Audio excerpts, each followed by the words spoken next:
अभी देखते हैं स्टैंडर्ड 9th का चैप्टर 1। चैप्टर 1 का नाम है नंबर सिस्टम।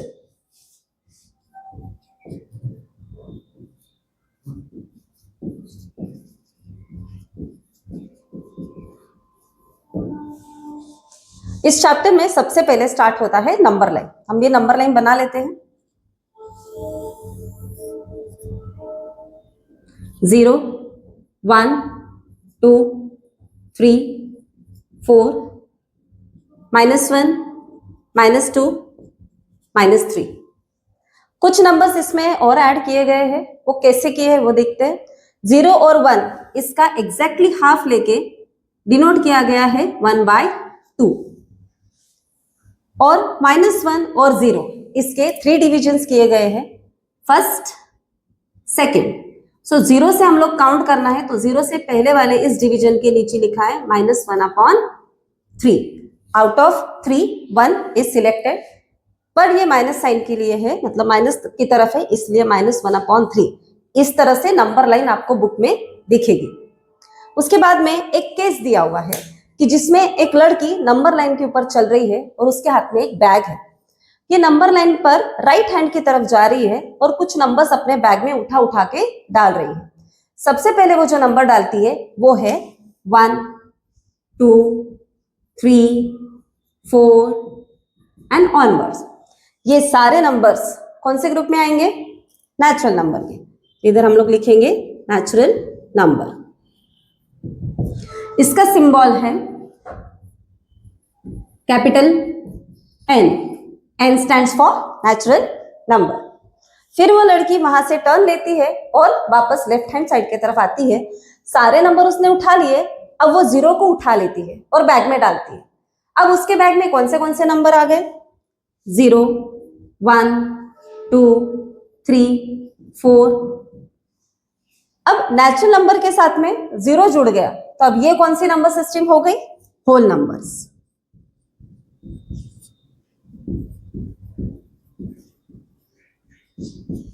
होल नंबर्स का सिंबल रहेगा कैपिटल W। अभी लेफ्ट की तरफ वो कंटिन्यू करती है चलना, और लेफ्ट हैंड साइड में जो उसको नंबर दिखते हैं वो उठा के बैग में डालती है।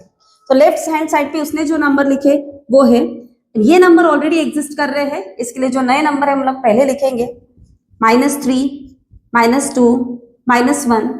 अब बैग में कौन से नंबर है? 0, 1, 2, 3। ये ग्रुप हो गया इंटीजर्स। इंटीजर्स को रिप्रेजेंट किया जाता है कैपिटल Z से। अब यहां पे बहुत बड़ा सवाल आता है कि इंटीजर्स का स्पेलिंग तो I से स्टार्ट होता है, फिर इसको हम लोग रिप्रेजेंट Z से क्यों करते हैं? नेचुरल नंबर को N से स्टार्ट होने के बाद हम लोग सिंबल भी उसका N है, होल नंबर का भी सिंबल W है, तो इंटीजर का सिंबल Z क्यों? इसका एक्सप्लेनेशन है, जर्मन में एक वर्ड है,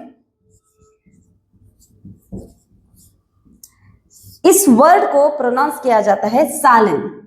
प्रोनाउंसिएशन है सालन। इसका मतलब होता है टू काउंट, और जर्मन की इस वर्ड के स्पेलिंग के हिसाब से इंटीजर्स का सिंबल कैपिटल Z ये डिनोट किया गया है। ये जो चीज है वो बुक में भी दी है, आप अगर पढ़ेंगे तो आपको ये बुक में भी दिखाई देगा। नेक्स्ट आते हैं, अब क्या सारे के सारे नंबर्स जो हमारे नंबर लाइन पे हमने रिप्रेजेंट किए हैं, क्या वो सारे नंबर्स बैग के अंदर आ गए? नहीं, कुछ नंबर्स अभी भी बचे हैं, जैसे कि numbers 1/2 and -1/3।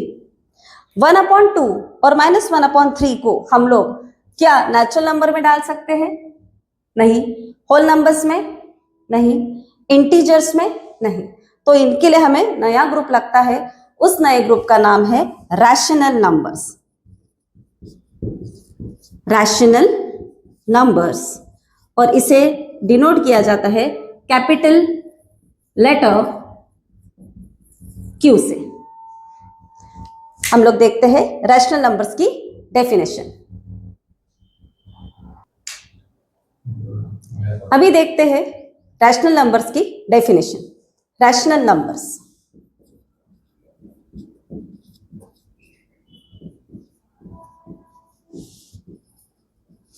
Symbol capital Q. Rational number R से स्टार्ट हो रहा है, फिर भी इसका सिंबल क्यू है, उसका एक्सप्लेनेशन देखेंगे। रैशनल नंबर, ये वर्ड आया है रेशो से। रेशो हम इसके पहले भी पढ़ चुके हैं, कंपेयरिंग टू नंबर्स, दो नंबर की कंपैरिजन, और जब हम लोग उसको डिवीजन फॉर्म में लेते हैं। और क्यू, जब भी डिवीजन आता है तो डिवीजन का आंसर किस में आता है? क्वोशंट में। तो क्वोशंट, क्वोशंट के आंसर का ये क्यू रैशनल नंबर का हमारा सिंबल बन गया। तो इसीलिए रैशनल नंबर का सिंबल है कैपिटल क्यू। डेफिनेशन में आएंगे।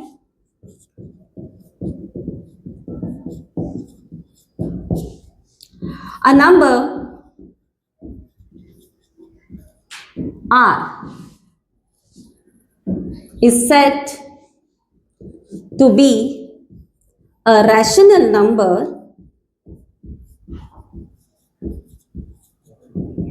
if it is written in the form P upon Q, where first point P and Q are integers, second point Q is not equals to 0। यह है rational number की definition. एक बार definition पढ़ते हैं। Definition, a number R is said to be a rational number। यहाँ पे मैंने small r लिया है, बुक में भी डेफिनेशन में स्मॉल r दिया है। इस स्मॉल r का और रैशनल नंबर के कैपिटल R का ऐसा कोई रिलेशन नहीं है। हम कुछ एक नंबर को हम लोग लेटर से रिप्रेजेंट करते हैं, तो यहाँ पे कनेक्शन बनाने के लिए स्मॉल r रिप्रेजेंट किया है। आप कोई और अल्फाबेट यूज कर सकते हैं और कोई लेटर यूज कर सकते हैं। The number r is said to be a rational number if it is written in the form p upon q। p upon q generally हम लोग रेशो या डिवीजन हम लोग इस फॉर्म में लिखते हैं। तो जो नंबर्स हम लोग इस तरह से, मतलब ऊपर एक नंबर नीचे एक नंबर, जैसे कि फ्रैक्शन बोल सकते हैं या रेशो बोल सकते हैं या न्यूमरेटर अपॉन डिनोमिनेटर ये भी बोल सकते हैं, ऐसे फॉर्म में जो नंबर्स हम लोग लिखते हैं उन्हें हम लोग रैशनल नंबर बोलते हैं। पर उसमें भी एक कंडीशन है, where p and q are integers. p और q ये दोनों के दोनों इंटीजर्स रहना चाहिए। अब हमें पता है कि कौन से नंबर इंटीजर्स में आते हैं, सारे नेगेटिव इंटीजर्स और सारे positive integers. Second, q is not equals to 0। q हमारा डिनोमिनेटर में है, मतलब हम p को q से डिवाइड कर रहे हैं। q is not equals to 0, उसके आगे y, ये क्वेश्चन बुक में लिखा है। इसका आंसर आपको मिलेगा properties of division of whole number और इंटीजर्स। इसके अंदर आपको इसका आंसर मिलेगा। अगर आप डिवीजन की प्रॉपर्टी में जाएंगे तो उसमें है एनी नंबर डिवाइडेड बाय 0। इसका आंसर है मीनिंगलेस, मीनिंगलेस, या फिर इसे हम लोग बोल सकते हैं नो आंसर, जिसका हम लोग आंसर फाइंड आउट नहीं कर सकते। इसीलिए कोई भी नंबर को हम लोग 0 से डिवाइड नहीं कर सकते। जब 0 से डिवाइड नहीं कर सकते तो 0 डिनोमिनेटर में आना भी नहीं चाहिए। अगर कभी डिनोमिनेटर में 0 आता है तो वो हमारा किसी भी, ना वो रैशनल नंबर में आएगा ना नेचुरल नंबर में आता है, उसका आंसर एग्जिस्ट ही नहीं करता है। इसका ये पूरा मीनिंग है। एक बार और हम लोग डेफिनेशन ध्यान से देखते हैं। A number r is said to be a rational number if it is written in the form p upon q or p by q, where p and q are integers and q is not equals to 0। इसके examples देखेंगे हम लोग। सबसे पहला example जो हमने पहले number line में देखा था वो था 1/2। 1/2, इसमें p है 1, q है 2। 1 ये इंटीजर है, यस पॉजिटिव इंटीजर, 2 ये भी पॉजिटिव इंटीजर है, तो हाँ ये हमारा रैशनल नंबर है। -1/3, p है -1 और q है 3। -1 ये इंटीजर है, यस नेगेटिव इंटीजर, 3 ये भी इंटीजर है, पॉजिटिव 3, तो yes this is also a rational number. और एक नंबर लेती हूं -25। क्या ये रैशनल नंबर हो सकता है? ये -25 ये इंटीजर है, माइनस साइड माइनस नंबर का इंटीजर है, पर ये p अपॉन क्यू फॉर्म में तो लिखा नहीं है, तो क्या इसे हम लोग रैशनल नंबर कहेंगे? हाँ, ये तभी भी रैशनल नंबर है क्योंकि -25 को हम लोग -25/1 ऐसे लिख सकते हैं, तो हमारा p हो गया -25 और q हो गया है 1। तो -25 अलोन 25 भी लिखते हैं, फिर भी वो रैशनल नंबर बोला जाता है। इससे हम लोगों को क्या पता चलता है कि जितने भी नेचुरल नंबर्स है, होल नंबर्स है, इंटीजर्स है, वो सारे के सारे रैशनल नंबर्स है। यहाँ पे अभी हम लोग एक छोटा सा कंफ्यूजन, कॉमन कंफ्यूजन रहता है, उसे हम लोग दूर करेंगे। रैशनल नंबर और फ्रैक्शंस इनके बीच का, रैशनल नंबर और फ्रैक्शन ये नंबर्स दिखने में सेम है, तो लगता है कि रैशनल नंबर मतलब फ्रैक्शंस, तो ऐसा नहीं है। डिफरेंस देखते हैं हम लोग कि फ्रैक्शंस क्या है। सबसे पहले हम लोग देखते हैं फ्रैक्शन की डेफिनेशन। फ्रैक्शन है, fraction is a part of whole. कोई एक बड़ा केक है, कोई एक बड़ा स्क्वायर है, उसको इक्वल नंबर ऑफ पीसेस में कट करने के बाद में जो हम सिलेक्ट करते हैं, तो वो जो आंसर आएगा वो फ्रैक्शन में आएगा। तो इसमें हमको ये समझने की बात है कि यहाँ पे हमें एक ऑब्जेक्ट दिया गया है और कोई भी ऑब्जेक्ट ये हमेशा प्लस में रहता है, तो fractions is a whole, part of whole, and fractions are always positive. आगे के हम लोग लाइन लिखेंगे, fractions are always positive. Fraction में दोनों इंटीजर्स न्यूमरेटर एंड डिनोमिनेटर ये पॉजिटिव रहेंगे। रैशनल नंबर की डेफिनेशन किस तरह से आएगी? Comparing with the whole fraction number, rational number आएंगी, rational number is a ratio of two integers। यहां स्पेसिफाई किया गया है कि ये दो इंटीजर्स का रेशो है। अब इंटीजर्स ये वर्ड यूज किया, इसका मतलब यहाँ पे निगेटिव नंबर्स भी आने वाले हैं। फ्रैक्शंस में निगेटिव नंबर नहीं आते हैं, पर रैशनल नंबर में निगेटिव नंबर्स आते हैं। तीसरा पॉइंट मैं यहाँ पे लिखूंगी, fractions are rational numbers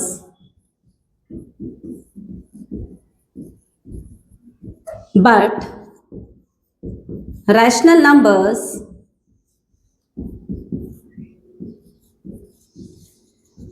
are not fractions। इसका मतलब है सारे के सारे फ्रैक्शंस ये रैशनल नंबर है, सारे के सारे फ्रैक्शंस ये नेचुरल रैशनल नंबर है, पर सारे रैशनल नंबर्स ये फ्रैक्शंस नहीं है। दो एग्जांपल से हम लोग इसको समझेंगे। यहाँ पे मैं टेबल बनाऊंगी एक, ये आएगा फ्रैक्शन और ये आएगा रैशनल नंबर।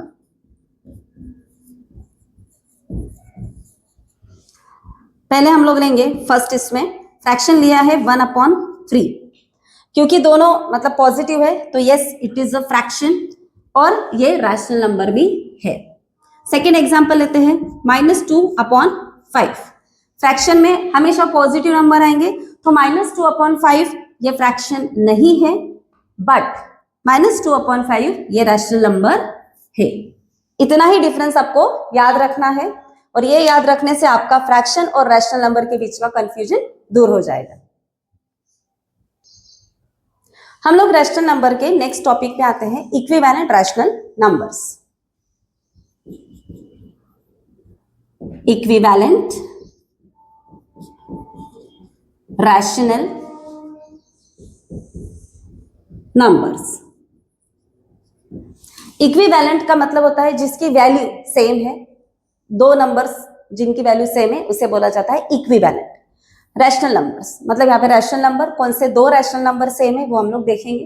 कुछ एग्जाम्पल यहाँ पे पहले लिखती हूँ, 1/2, 2/4, 3/6, 10/20।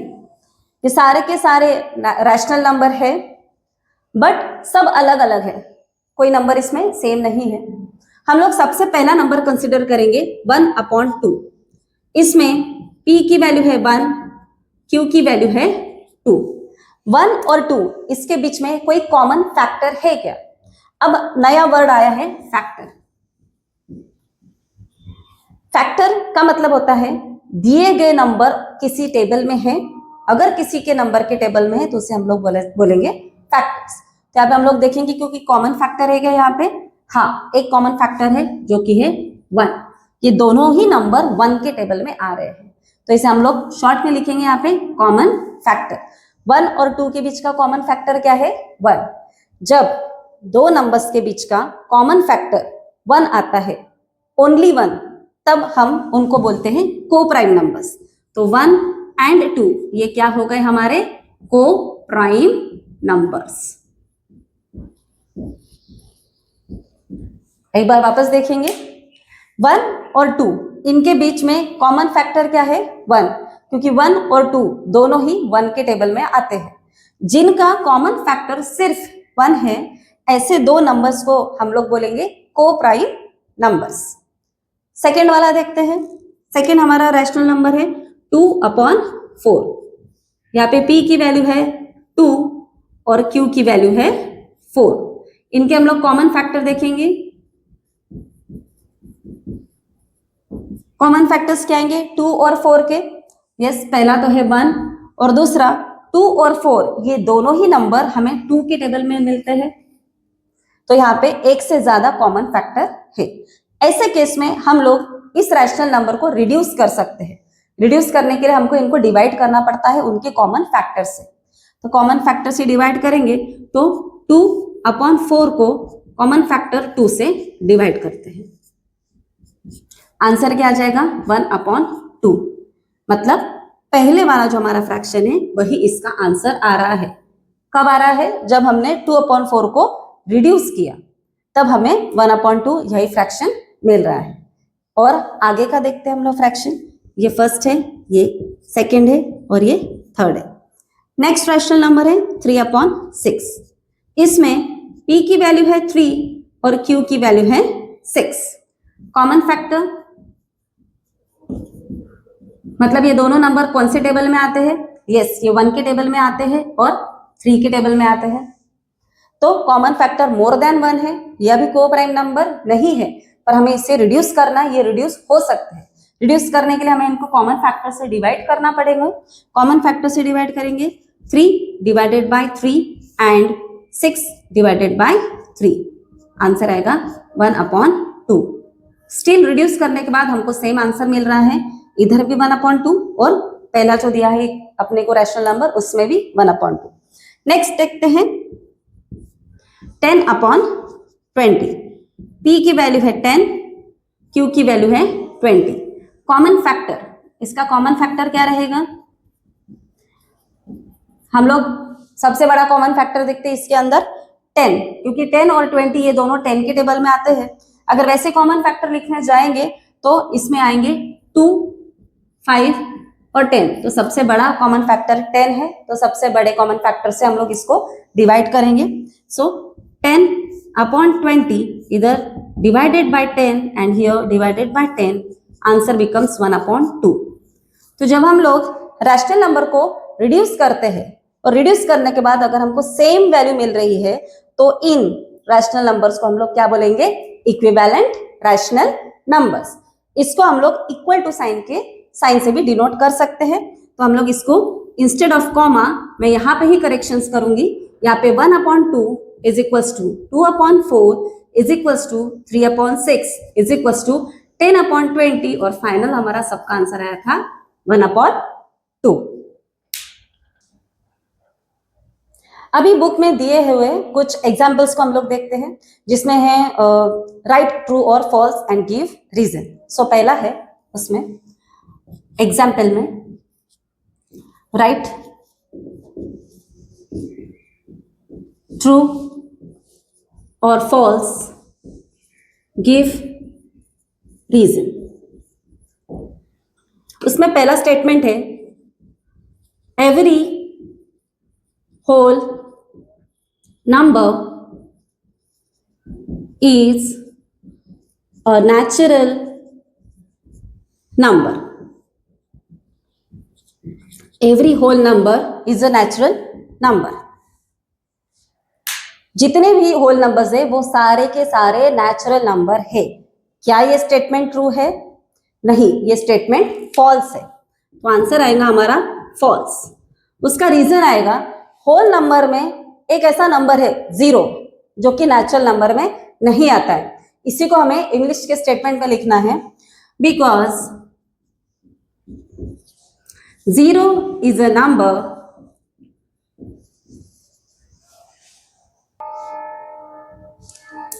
देखते हैं, because 0 is a number which is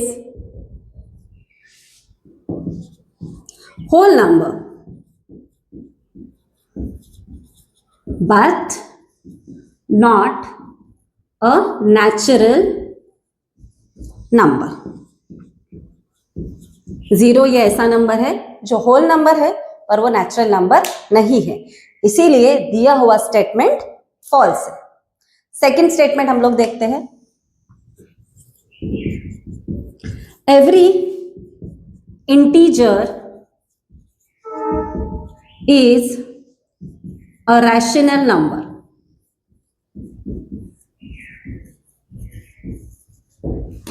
इसका मतलब है कि सारे के सारे, हर एक, एवरी मतलब हर एक इंटीजर ये रैशनल नंबर है। देखते हैं स्टेटमेंट ट्रू है कि फॉल्स है। यस, ये स्टेटमेंट ट्रू है, true, because all integers can be written in P upon Q form. Example, -2 can be written as -2 upon 1. 51 can be written as 51 upon 1. यहाँ पे आंसर हमारा ट्रू है कि हाँ, every integer is a rational number. क्यों? क्योंकि सारे integers हम लोग P अपॉन Q फॉर्म में लिख सकते हैं। एग्जाम्पल भी दिए हमने हमारे स्टेटमेंट को सेटिस्फाई करने के लिए। -2 can be written as -2 upon 1 and plus 51 can be written as 51 upon 1। Third statement है, every rational number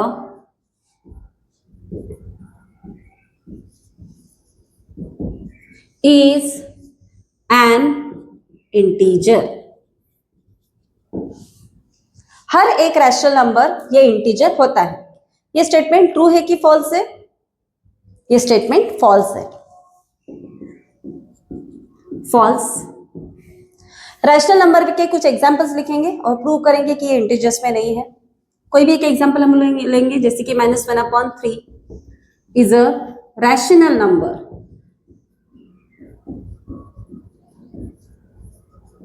but not an integer. -1 upon 3 ये रैशनल नंबर है पर ये इंटीजर नहीं है। एग्जाम्पल देते वक्त हमें ऐसे एग्जाम्पल देना है जो हमारे स्टेटमेंट को सेटिस्फाई कर रहे हैं। तो इधर आपको रैशनल नंबर ही लिखना है और उसका कंपैरिजन इंटीजर्स के साथ करना है। हम लोग नेक्स्ट टॉपिक देखते हैं एग्जाम्पल में। एग्जाम्पल दिया गया है, find 5 rational numbers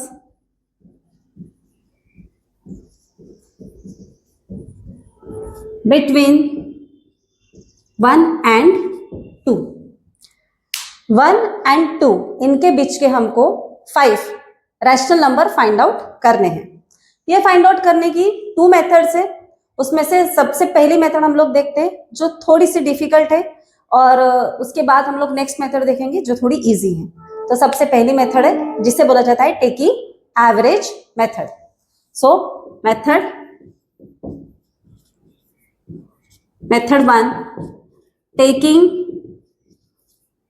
average.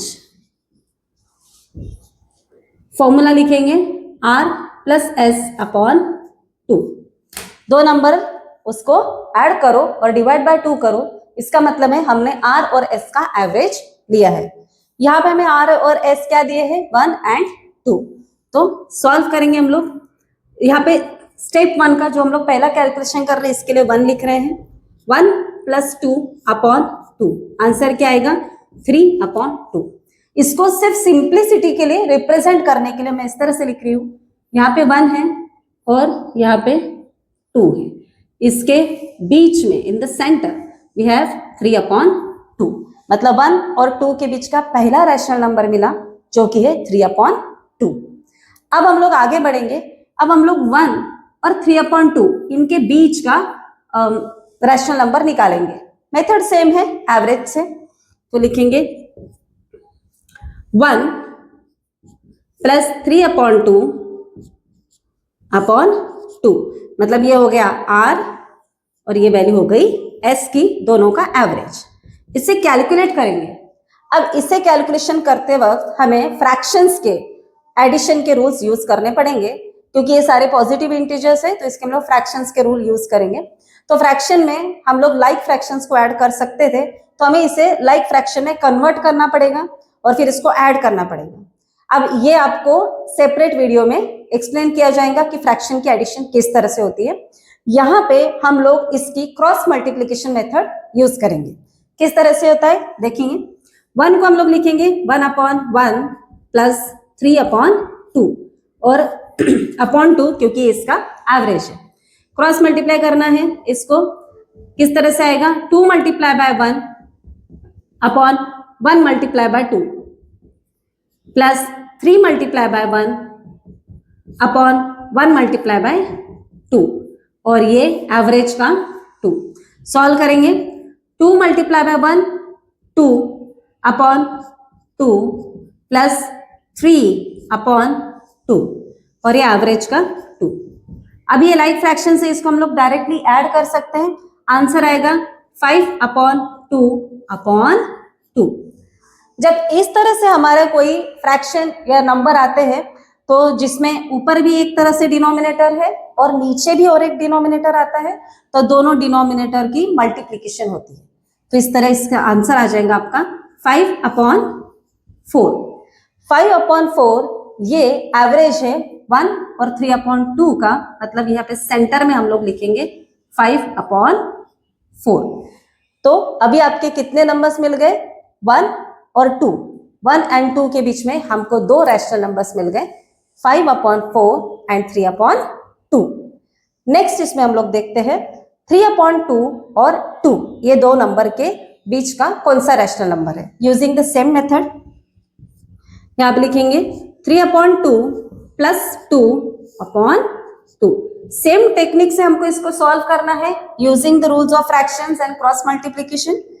3 upon 2 plus 2 upon 1 upon average 2 is equals to, now do the cross multiplication, 1 multiply by 3 upon 1 multiply by 2 plus 2 multiply by 2 upon 1 multiply by 2 upon average 2। Solve करेंगे 1 3 is 3 upon 2 plus 4 upon 2 upon 2। ये like fractions हो गए, इसे directly add करेंगे, numerator add होता है 3 plus 4 7 upon common denominator 2 upon average 2। इस case में हमको दोनों डिनोमिनेटर को मल्टीप्लाई करना है, आंसर आएगा 7 अपॉन 4। तो 3 अपॉन 2 और 2 के बीच का रैशनल नंबर है 7 अपॉन 4। यही टेक्निक कंटिन्यू करनी है और हमको बचे हुए रैशनल नंबर के बीच के और दो रैशनल नंबर फाइंड आउट करने हैं। तो हमें जो क्वेश्चन में पूछा है फाइंड 5 रैशनल नंबर्स, ये कंप्लीट हो जाएगा। टेक्निक इसी तरह से रहेगी। अभी हम लोग इसके बाद देखेंगे मेथड 2। अभी हम लोग मेथड 2 देखते हैं। मेथड 2 है equivalent fractions. Equivalent fractions. Question में हमें 5 रैशनल नंबर फाइंड आउट करने के लिए बोला है तो जो नंबर हमें फाइंड आउट करने बोला है उसमें हमें 1 ऐड करना है, तो हो जाएगा 5 + 1 मतलब 6। ये हम क्यों लिख रहे हैं ये देखिए, अब 1 और 2 दोनों को हमको 6 के साथ में मल्टीप्लाई करके इक्विवेलेंट फ्रैक्शंस या इक्विवेलेंट रेशियोज बनाने हैं। किस तरह से बनाएंगे? 1 हम लोग लिख सकते हैं 1/1, 6 बनाना है इसको, इसलिए 1 × 6 in numerator and 1 × 6 in denominator, ये हो जाएगा 6/6। ये है पहला नंबर, फर्स्ट नंबर। फिर 2 दिया है, 2 को लिखेंगे 2/1 इज इक्वल्स टू 2 × 6/1 × 6, आंसर आ जाएगा 12/6। ये फर्स्ट नंबर, ये सेकंड नंबर। हम लोग नंबर्स को लिख लेंगे। अब इसके बीच में हमको 5 नंबर्स लिखने हैं तो अपने आंसर आ जाएगा। 6/6 उसके बाद में लिखेंगे 7/6, उसके बाद में 8/6, देन 9/6, देन 10/6, देन 11/6, देन 12/6। इसको दिए हुए फॉर्मेट में किस तरह से लिखेंगे? 6/6 is written as 1, then 7/6, 8/6, 9/6, 10/6, 11/6, this number means 2। तो 1 और 2 के बीच में 1, 2, 3, 4, 5, ये हो गए आपके 5 रैशनल नंबर्स बिटवीन 1 एंड 2। यही टेक्निक से हमें आगे भी सम्स सॉल्व करने हैं। वीडियो को लाइक कीजिए, शेयर कीजिए और चैनल को सब्सक्राइब कीजिए और न्यू वीडियो नोटिफिकेशन के लिए बेल आइकन को जरूर दबाएं।